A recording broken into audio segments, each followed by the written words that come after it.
గౌరవనీయులైన పెద్దలకు మరియు నా తోటి విద్యార్థులకు 79వ స్వాతంత్ర దినోత్సవ శుభాకాంక్షలు.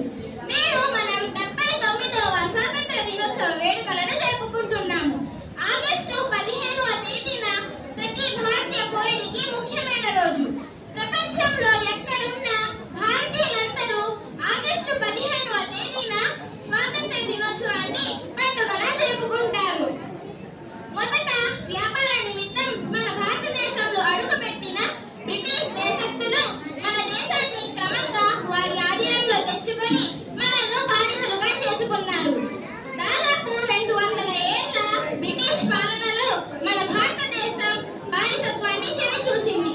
1947వ సంవత్సరం ఆగస్టు 15వ తేదీన మనం ఈ బానిసత్వాన్ని విముక్తి పొందాము. అప్పటి నుంచి ఆగస్టు 15వ తేదీన మనం స్వాతంత్ర దినోత్సవాన్ని ఘనంగా జరుపుకుంటాము. ఎందరో స్వాతంత్ర్య సమరయోధుల త్యాగం వలన మనం ఈ రోజు ఇంత స్వేచ్ఛగా ఉన్నాము.